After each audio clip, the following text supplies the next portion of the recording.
but ideally one a week would be great.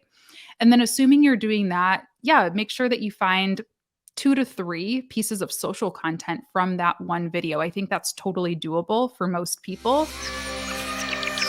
Today, I'm very excited to be joined by Latasha James. And if you don't know who Latasha is, she's a video strategist and online educator who helps marketers generate more leads and sales.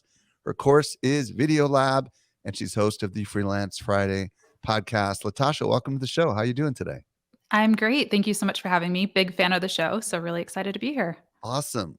Well, today we're going to talk about video content strategy for business. And before we get into that, I would love to hear your story. How did you get into social? And ultimately, how did you get into video? Start wherever you want Yeah. to start. Sure. Yeah. I mean, the long story short is I've always just really loved the internet. I was always a really shy, very introverted person, never had a ton of friends. And so when I got my first computer, when I was probably in 8th grade or so, I just felt like I had found my people. I discovered message boards and Zanga and MySpace, and it was just such a cool experience seeing all of the communities that were built up and really kind of finding my voice as a writer and creator, even way back then. So always had a big passion for it. I actually went to school for video. There's not really a social media degree. So I knew that I really enjoyed creating videos and the more visual aspect of the internet. So I went to school for that. And while I was in school, I started freelancing just kind of on the side. I was, working retail or various college type jobs at the time, and saw a post actually on LinkedIn looking for a freelance writer, like a blogger for this education website. And I had always had my own personal blog, and I was like, let me just see if I can get it. And I ended up getting it. It was a $20 a blog post gig.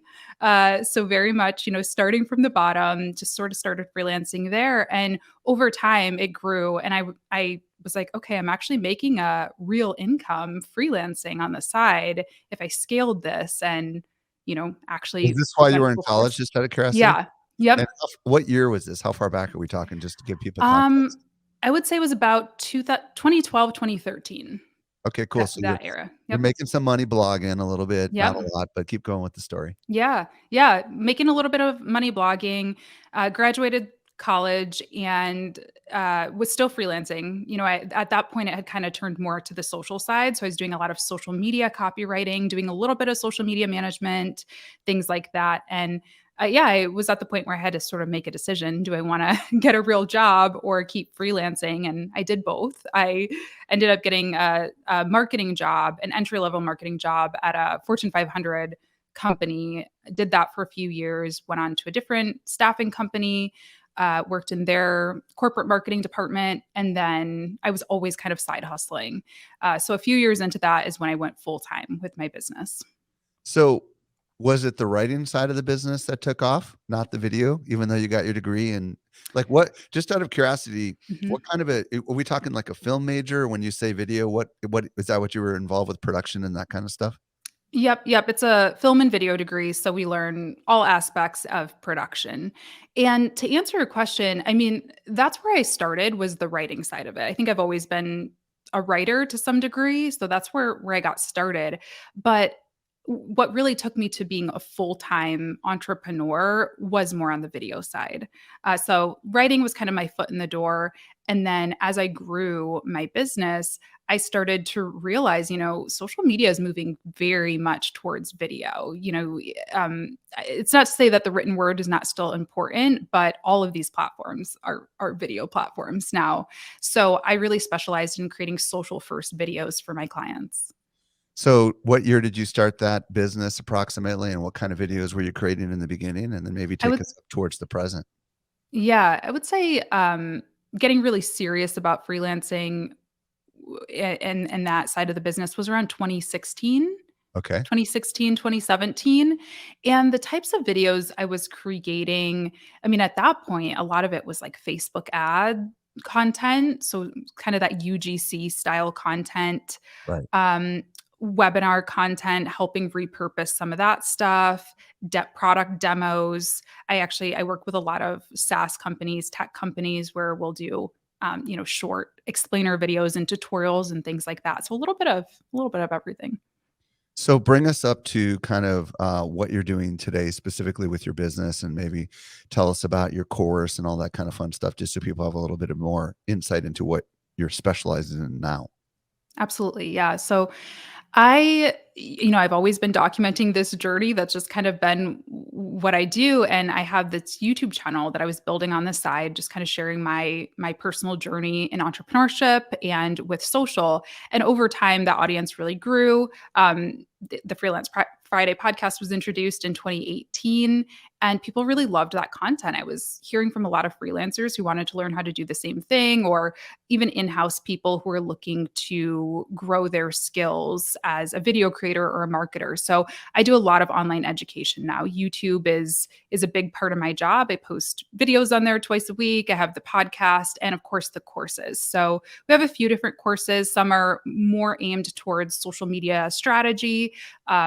But the video lab is one that we're launching now, which is all about how to get started doing video, specifically with the tech and kind of the overwhelm of it all, which can scare people away. But I just think it is so, so important to invest in a video marketing strategy. I love that your background really in your career was as a writer, because that's exactly where I started as well. I was a copywriter for a long, long time before I ever found social media. And so many people that are listening right now who have been in social media for a while have really specialized in the craft of writing, right? You think about the early days of Twitter and LinkedIn and Facebook. It was all the written word, right? It was all about creating great content to get engagement, or it was about creating, posts that were designed to get people to take action through telling story and so on and so forth. But I agree with you that we are now moving towards an era where video seems to be like the dominant way that a lot of these platforms want us to communicate. Like Mark Zuckerberg recently told his team, focus on video, focus on video. It's obvious that Instagram is becoming a video first platform, and it seems that all the other social platforms are moving towards video. So what do you want to say to the marketers that are listening right now, and or the businesses that are a little skeptical about why video should be kind of front and center in their strategy? Yeah. Video, in addition to audiences' needs changing and, our attention spans being shorter, again, it's not to say that people don't read blogs or people don't read, but the industry as a whole, people are looking to consume things in a different way, I think. But in addition to that, video is an SEO strategy, and I think it's really important that we don't forget about an SEO type of content. There's so many exciting things going on with short form, quick moving content, which is great. I'm all for those as well, experimenting with those as well. But I don't see a lot of people investing in the longer form content that's really going to help you rank. I mean, my business really has been, my course business at least, really has been built through YouTube. Without YouTube, I don't think that I would have created any courses. And my top performing videos are videos that are, 4 years old sometimes, that are still bringing in new leads for me. I created that video once and I'm still benefiting from them today. So it's really an investment, I think. Well, and I want to echo that. We've been investing at Social Media Examiner pretty heavily into our YouTube channel. And I don't know the numbers off the top of my head, but I think, very, very big numbers. And as far as like 400,000 monthly views or something like that on our channel. And we've got about, 200,000 subscribers. The numbers are crazy. What I love about YouTube in particular is they seem to go out of their way to find you an audience, right? Yeah. Where with Instagram and Facebook, that's rare.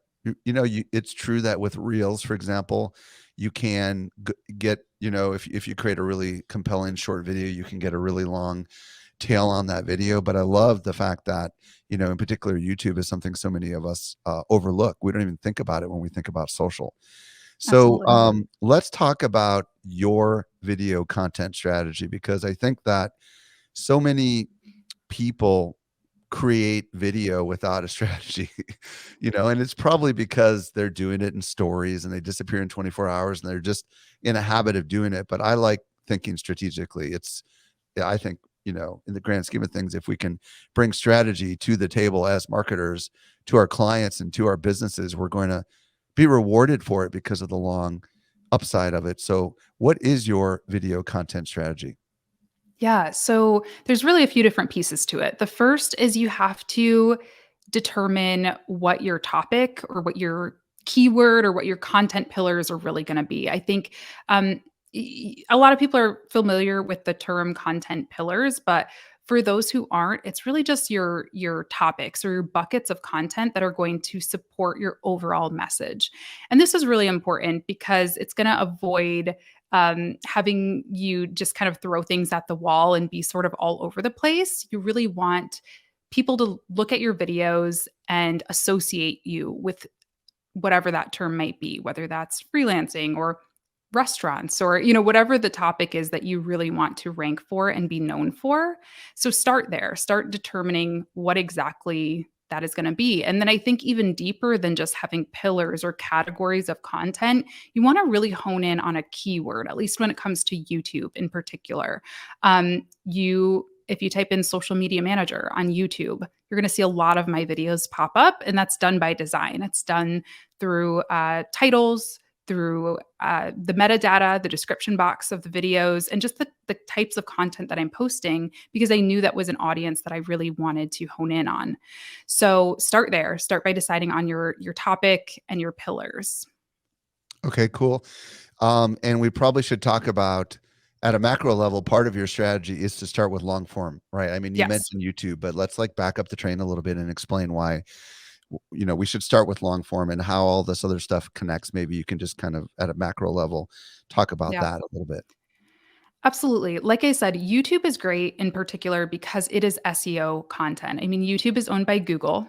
So if you type in, again, if you type in social media manager or whatever term you want to into Google, you're going to start to see videos pop up as well. And that's not the case for the other social platforms, at least not yet. Now, there are talks of TikTok being crawled by Google eventually, but that's going to take a while. And I still have my doubts about that just because YouTube is still a Google product. So Right. that's really going to be the best place to go for searchable content. You brought up a great point too, that YouTube really wants to find you an audience. They want people to stay on their platforms. So I think they do a really good job of helping you sort of find your people. And then the great thing beyond SEO is that it's easier to break up something big into something small than to do the reverse, than to like blow out a 7-second TikTok and turn it into a long form piece of content. So I am really big on repurposing my YouTube videos. That's the only way that I am active on all the other platforms, because we have to make smart decisions. We don't have all the time in the world. So start with a longer form piece of content, and you can easily turn that into a podcast. You can turn that into smaller social content. You can turn that into a blog, into social captions, and so many different things. So I definitely recommend starting with YouTube and then kind of breaking it up from there.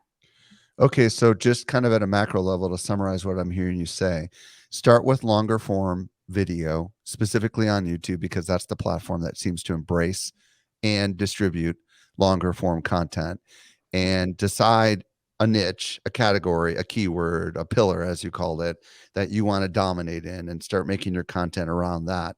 And then after you've done that, you can take those longer videos and you can essentially edit them down into shorter videos that you can publish on the socials. Is that kind of what I'm hearing at the macro level? Absolutely. Yep. So let's start with the long form concept. How long is long form in your mind? Like, how long are the videos that you're creating or that you're advocating to your students that they create? Yeah, I would say a minimum of about 8 minutes, because that's going to give you your maximum ad time if that's something that you're interested in including mid-roll ads on YouTube at some point. So between 8 minutes and 20, 30. Although it depends, of course, on what you're looking to produce. So I share Monday videos are usually like a tip or a tutorial. Those might be 10 minutes, 10 to 15 minutes, I would say. Fridays, I actually post my podcast on YouTube as well. So, podcasts can be longer. Sometimes they're up to 30, 40 minutes, just depending on the subject matter. There really is no uh, uh, you know, right or Limit? wrong. Yeah. Yeah, yeah, there's no limit. YouTube doesn't give you an upload limit, and there really is no right or wrong answer for how long a video should be because it really is just going to depend on your audience. So look at your analytics as you're posting videos and see how long people are sticking around. Pay attention to that qualitative data as well and what people are commenting. Are they complaining that it's really slow? The content's moving really slow. Well, then you might want to speed it up a little bit and get a little bit more choppy with your editing. So you're going to have to pay attention to your viewers' behavior a little bit to determine the perfect time. But for me, it's between 10 and 30 minutes, generally speaking. For folks that are regular followers of Social Media Examiner, we do what Latasha recommends. We typically have one video a week that's really polished, in studio, filmed, typically not with me, but with some other expert that we've flown into studio. And those are typically like 8 to 12 minutes, depending on, and sometimes as long as 15 minutes, depending on what it is we're covering. And we're just covering marketing topics, right? And then every Friday, we have our live show, which is very tight. It's typically 20 to 30 minutes. And and then we have also this particular show that those are watching live on YouTube, not live, but scheduled on YouTube or listening to the podcast. So recently we began the idea of recording these in audio and video. And that started at episode 499 of the Social Media Marketing Podcast. What we've discovered, and I don't know if you've discovered this as well, Latasha, the longer the video, the longer people tend to watch. Like the shorter the videos, people are in and out. But our 20 to 45-minute videos, people are spending a lot more time on the platform. And even though the average time, like on a 10-minute video, might only be 3 minutes, and the average time on a 20-minute video might be 7 to 9 minutes, and the average time on a 45-minute video might actually be longer. And it's kind of fascinating, but the longer people watch your videos, the more YouTube goes out of their way to show other people your videos. Do you find that to be I true as well? I absolutely agree, and what I've noticed with the podcast in particular is the podcast episodes do a really good job of recommending other videos of mine. So you kind of get in this loop of, oh, next thing there's another podcast episode being recommended. So I know that's how I watch YouTube. I put it on my TV and in the background when I'm working or whatever, and just kind of let it do its thing. So I think there is a lot of value in that even longer form content than the standard 15-minute YouTube video. And the other thing that I'll say about that is it really helps with the audience relationship. When you are sitting down and having an hour-long conversation with someone, you feel like you get to know them a whole lot more than if you just have a really quick, "Hey, how's the weather?" type of conversation with someone, right? So it's the same for video, and I think that's one of the beautiful things about a platform like YouTube is it really does help move people down your sales funnel because they're feeling like they get to know you really well. They're seeing you, they're hearing your voice, and they're able to interact with you as well, which some of the other platforms just don't have that level of community that YouTube provides. And for those of you that are podcast listeners, you'd be surprised that are audio listeners. You'd be surprised there's a whole audience that cannot listen to talking heads, but they will watch talking heads. Like I've recently discovered this. Like there's some people where they want to watch it and they want the captions on. And they, for whatever reason, they learn better when they're watching it, like as if it's television. And Yeah. there are some people that prefer to listen. And it's just an audience you might be skipping by only doing audio. For those of our listeners who are only podcast listeners, there's this whole audience that loves to watch. And for whatever reason, for them, that's the way that they learn. So let's dig into topics a little bit. You talked about a little bit about these pillars and stuff. Anything else we need to understand, because perhaps there's some people that have no idea what in the world they would talk about, and maybe Yeah. you can share some examples of people that have been your students or that you've coached or whatever, on how they can come up with topics to talk about because they might be clueless as to what to do. Yeah, that's a great question. I mean, like with many social media strategies, you want to start with your business goal, actually. So figure out why are you wanting to do YouTube? Is it to sell courses? Is it to, generate leads for your service-based business? Is it to maybe turn your existing clients into advocates or provide them customer support if you do have a product and you're looking to share demos or tutorials or something like that with your SaaS product, perhaps. So figure out what that goal is going to be first, because that's going to help you determine what you want to say and how you want to say it. So let's just say, I do, like I said, a lot of my clients are SaaS products, really. So for a lot of them, of course, part of it is new customer acquisition. So we're going to make sure that we do some of that higher level strategy content and try to get inside of their audience's heads. If I am looking for a lead generation tool, what types of questions am I typing into Google and YouTube to figure out how to generate leads, right? So we're going to be sharing some of that higher level content, that business strategy, business development type content that gets them into our sales funnel and makes them know who we are first. And then we can sort of move them down the funnel with some product specific tutorials after that. But for a lot of them, some of their goals are also just to turn their existing customers into advocates and really support them. So we're producing a lot of tutorials, helping people learn how to take the software to the next level. So yeah, it really is dependent on what you want to do or what you want your YouTube channel to do for you. And let's just say you have a more general topic. Maybe you want to create a YouTube channel about marketing. Well, start just Googling. That's always where I start, is typing things into the YouTube search box and see what comes up. There's also tons of tools out there like Answer the Public and BuzzSumo and some of these tools that you can actually get some more data on what people are searching for to kind of spark some ideas. But I think it really is important to understand sort of what the landscape of YouTube is like as well, and what some of the trending topics are on YouTube, and see if that kind of sparks anything.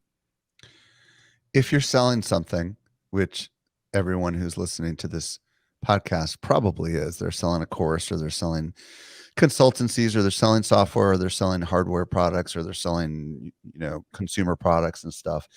Should all of our content be specifically about about the product? Do you understand where I'm going with that? Mhm.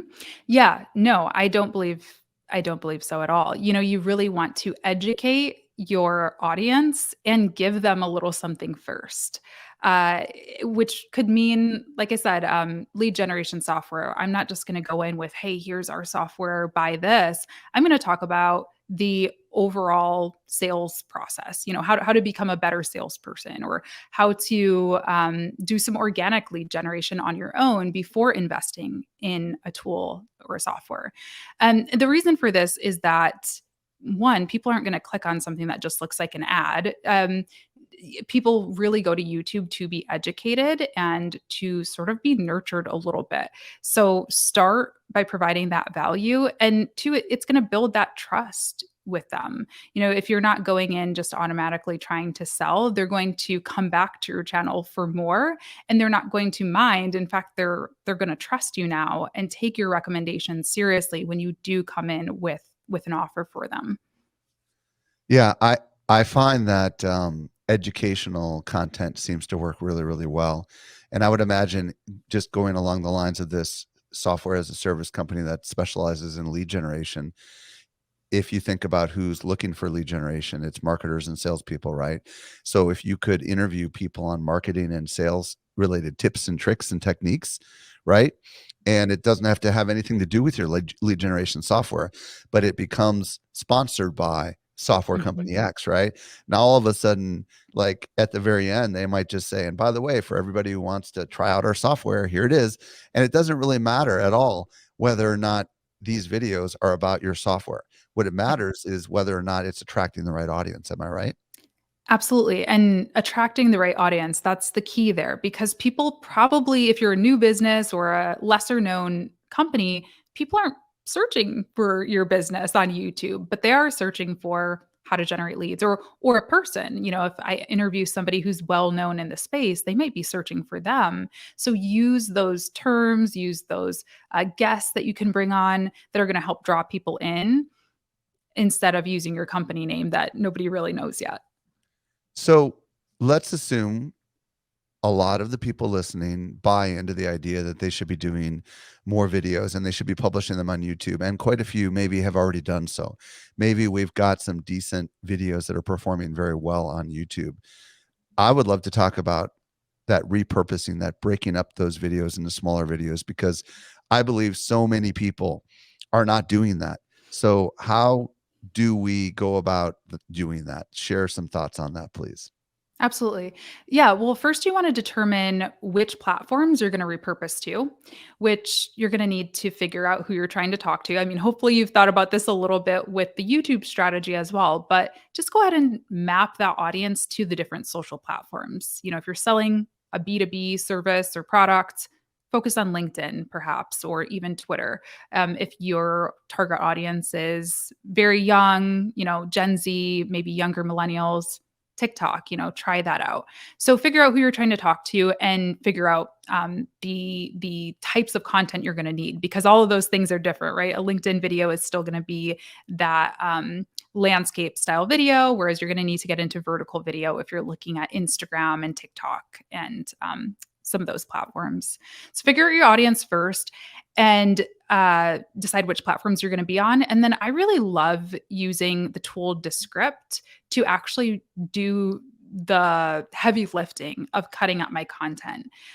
This is a really cool tool that just enables you to pick your dimensions of your video and edit the words on screen. You don't really need to do a ton of manual editing. You simply cut out the words that you don't want to be there, tell them the time limit that you want it to be, and it'll provide you a shorter repurposed version of your video. You can add captions and transcripts and graphics and all that cool stuff. So that's really where I like to I start. want to ask a few minutes, a Mhm. few seconds about that. Descript is also a podcast editing app. Am I right, or am I wrong on that? Yes. And they use artificial intelligence, don't they, to like I thought I heard once that you could go, if you said something wrong, you could go back into Descript and you could change what you said and it will sound exactly as if you said it right. Is that correct? Yes, that's a newer feature. So they have a lot of cool things. I mean, the base function of it is that it gives you sort of a transcript of your audio or your video. And then let's say that I wanted to cut out that word, cut out. I Yeah. simply delete it on screen and it creates a jump cut for me in my video or my audio podcast. And then, yeah, one of the newer features that they've released is this. I don't know exactly what it's called, but it's like an AI tool. So if I forgot to say, hey, subscribe to my YouTube channel, it's using what it knows of my voice and creating that for me, which is pretty cool. I think And that's I, really cool. And if you could throw yeah, some B-roll over the top, they wouldn't even know that you weren't there saying it, right? Exactly. yep, exactly, exactly. Because we're so So used to on YouTube, I just put the text on screen if I forgot something, but now you can actually make it listenable for your audience as well. I love this. So with this Descript tool, do you just upload your video or do you just put the link to YouTube and it sucks it in kind of thing and then you can edit it? Yep, you upload your video and it's pretty fast. I mean, it takes just a few minutes to get all your transcripts loaded up in there, and then you just simply make cuts where you want it to cut, or really all you have to do is highlight the text that you want turned into a video. So if you have a 30-second soundbite that you want turned into an Instagram reel or an Instagram story, you just highlight it and copy it over, and then you do your thing. You make all Do the do they customizations you allow want. you to do any video editing or is it just, I mean, you know what I mean? Like, can you throw an image over the top of it and stuff like that? Or is it you can? Okay, Yep, cool. yep, you can do some basic video editing functions. I mean, it's not gonna give you all the robust color correction and all of that stuff that, like, a Final Cut Pro would, but you can definitely do what most people need to do, at least to get started with video using Descript. That is so cool. Okay, Mhm. so let's say we've got this video that we know performed really well. We pulled it into Descript, and it sounds like Descript will make vertical videos out of it if you need to, and it will allow you to kind of move in on the right part so you get the person in the frame, right? That kind of thing. Yep, And then what? Does it output the different videos for you, and then you're good to go?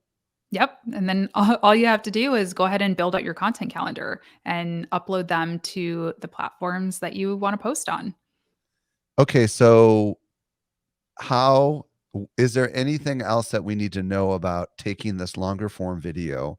Um, these YouTube videos and cutting them up outside of Descript? Like, is there any other like, do you use these shorter videos to try to get people back to longer videos and all that kind of stuff? Should we talk about that a little bit?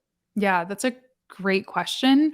I would say when you are building up any social platform, it's probably a mistake to try to take people away from that platform. Is at least when you're very new and you're still in that awareness, phase of the funnel. So really focus on posting sound bites or clips that are going to be engaging and that are going to tell a story on their own. If people like them, if people take value from, this 15-second TikTok, uh, they'll find you. That's what I've learned is you don't need to. I still don't have a link in my TikTok, actually. I'm kind of afraid to do that. Uh, but people are finding me through TikTok. People are coming to me on Instagram and on YouTube through my TikTok because I am giving them value in those short sound bites as it is. So focus just on nurturing those audiences first. Now, once you start to build a following on these other smaller platforms, I think then it's okay to just make sure that they know, hey, we post the podcast every Friday or whatever your YouTube schedule is going to be, and kind of send them over using link stickers on Instagram or a link in your bio on TikTok and things like that. When you're going from long form video to short form video, for a lot of people, there's like, what in the world do I pick? Right. I mean, like you've got like a 10-minute video and you're trying to get it down to 30 seconds, or you've got a 40-minute video. Um, what's your thoughts on like, or tips on how to find the best of it for the short form little pieces of content? Yeah, what I'll say about that is I think having this repurposing strategy has actually helped me become a better YouTube creator as well and a better YouTube outliner, because now that I'm thinking, okay, I have to make sure I have at least a, minute or less long clip, I am really outlining a lot better. So I'm breaking my points up, whereas it might have just been kind of like a bit of word stew before. I have solid points that I make sure that I hit on, which means maybe point one can be a standalone clip for one of those other channels. So I think you'll kind of get into a groove of um, outlining your content in a way that allows for some natural breaks and that allows you to tell a story or actually provide some value just with a clip or two and not having to kind of say it all in this long video. Okay, so if you're making videos that have like four different tips, and you say in one of the tips, or someone, whoever's you're filming, says something that's really like a rock solid like quote, that's the kind of thing I would imagine you want to try to put in your shorter videos. Is that what you're essentially looking for? Absolutely. Yeah. Yeah, you wanna tell a story on its own. Uh, Tip 1, find your audience, right? I can just share that on LinkedIn or TikTok or whatever channel I wanna share that on. Now, of course, if they want the other 4 elements of building a content strategy or whatever the entire video is, well, then they're gonna need to go over to the longer form piece of content. But even without doing so, they still have learned something from that first tip or from that soundbite from my guest. Got it.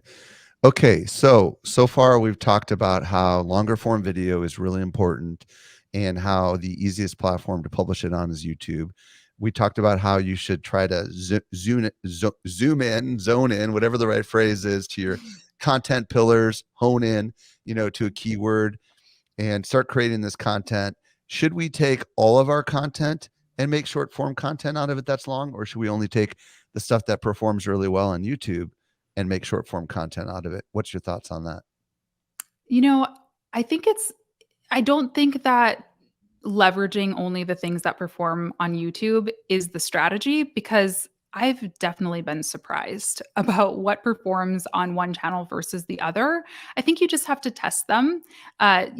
Get some good data under your belt, meaning test a few different formats. Maybe you test the podcast, you test the tutorial, you test maybe a funny style video, whatever, and see what is performing on which shorter channels.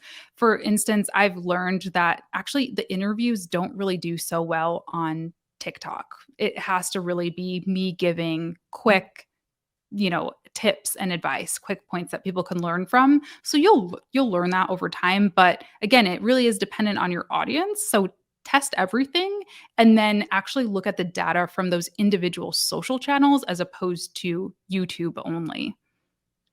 Okay, so let's talk about publishing frequency because I would imagine a lot of people are like, this sounds like a lot of work. How, like creating longer form content for some people is harder than creating shorter form content just because they can't imagine operating like it's really easy to just create something on stories, in 30 seconds or whatever. But the idea of sitting down in front of a camera and potentially a setting and all that stuff is freaky crazy for some people. So, and if the core of this is to create the long form content, the other side of it is like, whoa, I've got to have something to talk about that's more than 60 seconds, right?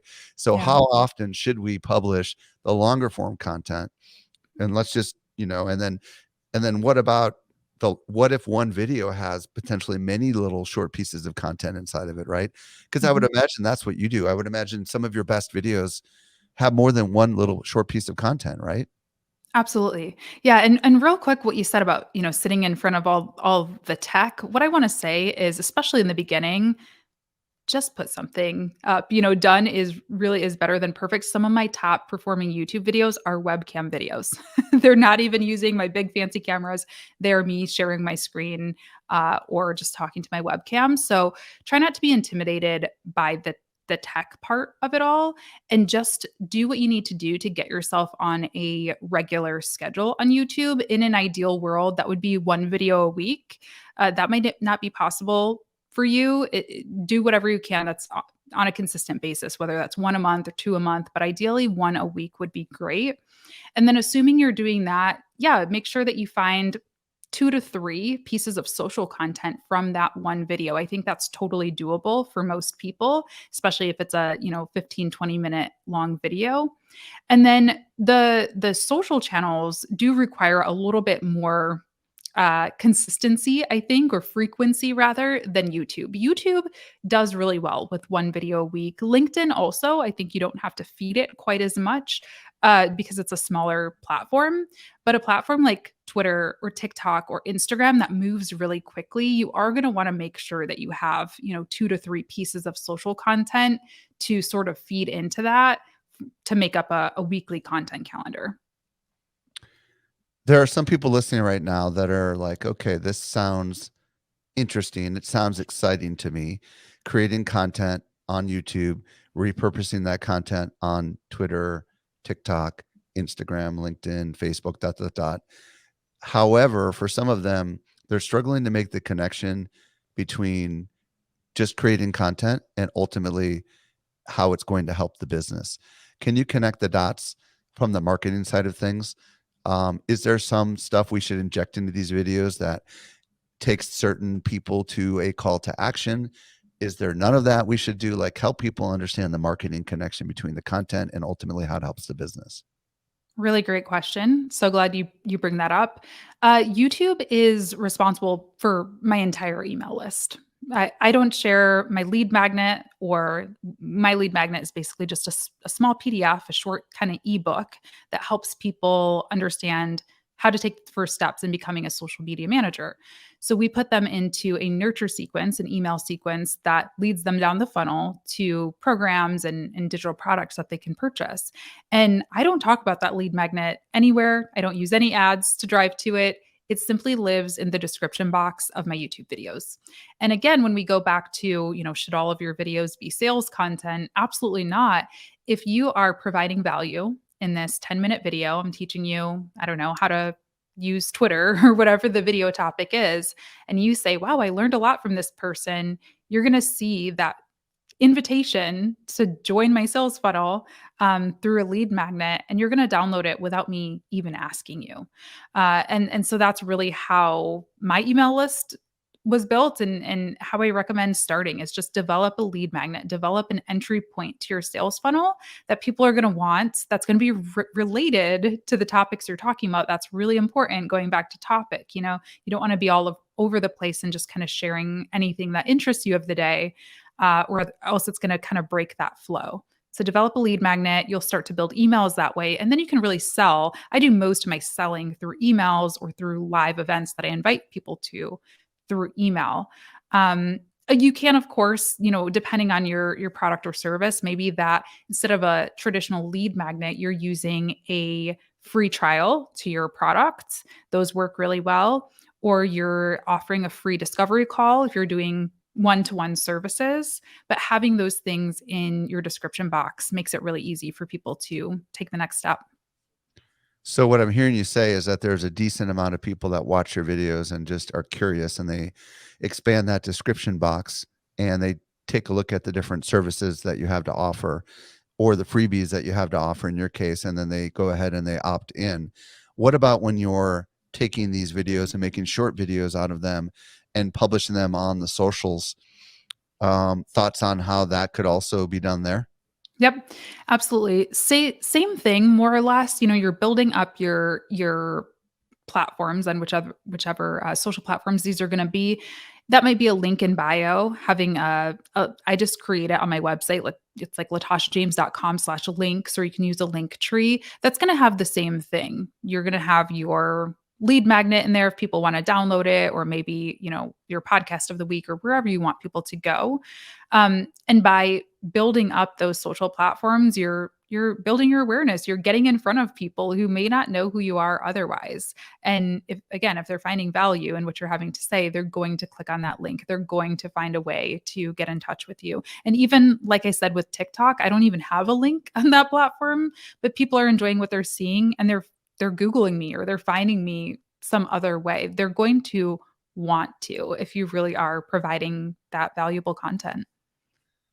Latasha, thank you so much for answering all of my questions. If people want to discover more about Latasha James, where do you want to send them? Where can they discover you? On YouTube, off YouTube, wherever you want to send them. Yeah, absolutely. YouTube, you can just search my name, Latasha James. On social, I'm at the Latasha James everywhere. And I've also set up a landing page just for the social media marketing podcast listeners, which is latashajames.com/SME, which has more video specific information if you want to dive a little bit deeper with that. Awesome. That was latashajames.com/SME. Did I get that right? Correct. Awesome. Latasha, thank you so much for coming on the show and sharing your wisdom with us. We'll hopefully see you Absolutely. somewhere sometime in the future. Yeah. Thanks so much for having me. All right. Have a great day. You too.